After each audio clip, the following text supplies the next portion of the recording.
دونوں شہروں کو پینے کا پانی سربراہ کرنے والے ذخیرہ آب حمایت ساگر و عثمان ساگر ہیں۔ ان دونوں تالابوں کی سطح آب لبریز ہونے کی امید ہے۔ یہ ذخیرے آب گزشتہ تقریباً 100 سال قبل لاکھوں روپے کی لاگت سے تیار قائم کیے گئے تھے۔ اس کے بانی 7ویں نظام عثمان علی خان ہے۔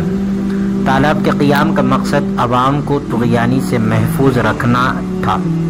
چنانچہ 28 ستمبر 1908 میں حیدرآباد میں طغیانی آئی، جس سے ہزاروں افراد مارے گئے، سینکڑوں بے گھر ہوئے۔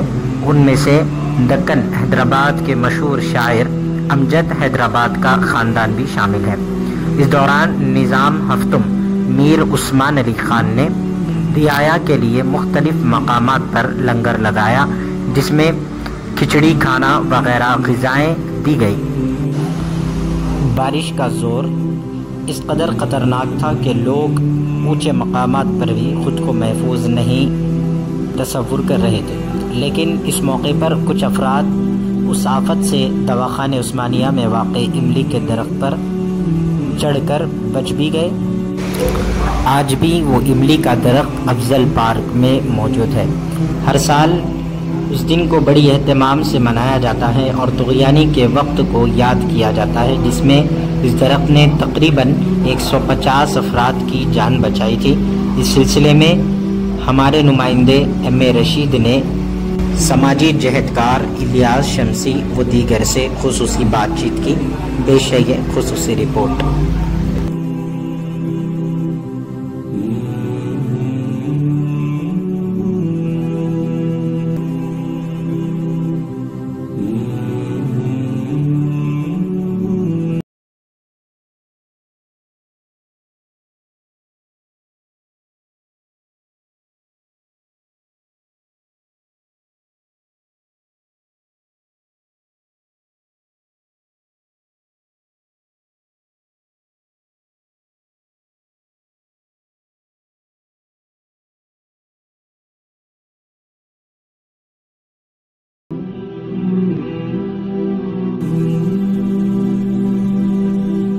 بسم اللہ الرحمن الرحیم۔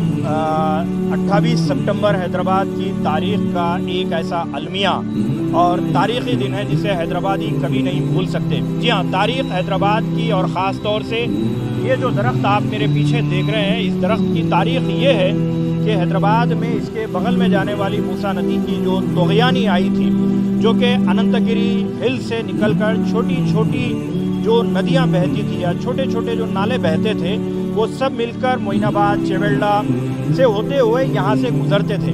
لیکن 1908 میں جو طغیانی آئی تھی، اس طغیانی کے اندر یہاں پہ اس کے اطراف و اکناف کے پورے علاقے ڈوب گئے تھے، جس کے اندر کوئلہ واڑی ہے، حسینی علم ہے، دارالشفا ہے، اور تقریباً یہاں کا جو برج تھا وہ برج بھی بہہ کر چلے گیا تھا۔ ہزاروں کی تعداد میں لوگ پریشان ہو گئے تھے، جسے آج کی زبان میں اگر میں طغیانی کہوں گا تو نوجوان نہیں سمجھتے، بلکہ اسے اگر انگلش میں کہا جائے گا تو موسی فلڈ کہا جاتا ہے۔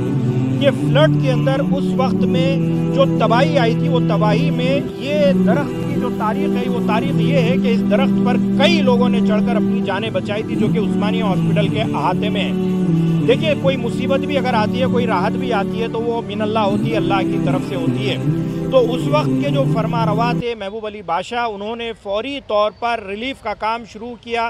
کشن پرساد پرائم منسٹر تھے، سب نے مل کر لنگر لگائے، اور حیدرآبادیوں کی زندہ دلی اس وقت 1908 کی طغیانی میں بھی تھی اور آج بھی ہے۔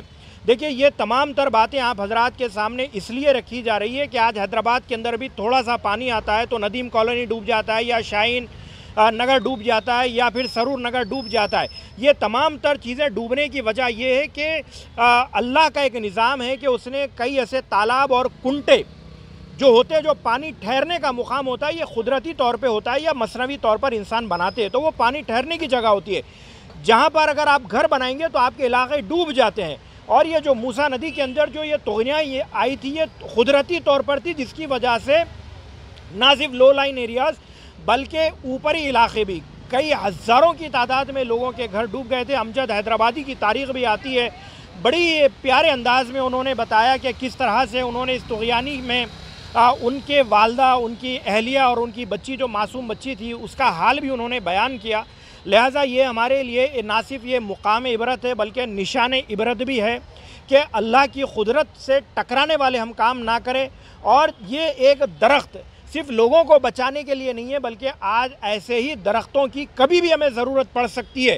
آج جو حیدرآباد کے اندر ہم کانکریٹ جنگل بنا رہے ہیں، درخت کاٹ رہے ہیں اور اپنی بلڈنگیں بنا رہے ہیں، اس وقت کے لوگ تاریخ کے اندر یہ بتاتے ہیں کہ طغیانی کے اندر کئی اوپری سطح تک پانی آ گیا تھا، لوگ بچ نہیں سکے، جس کی وجہ سے لوگ پانی کے بہاؤ میں بہہ کر چلے گئے۔ تو یہ ایک اونچا سا درخت اس نے کئی ہزار لوگوں کی جان بچائی۔ لہٰذا درختوں کو لگائیے اور قدرت کے ساتھ ٹکرانے والے ہمیں کام نہیں کرنا چاہیے، اور اللہ کا شکر بھی ادا کرنا چاہیے کہ اللہ نے اپنی کائنات کے اندر ایسے درخت بھی دیے جس پر چڑھ کر لوگوں نے اپنی جانیں بچائی ہیں۔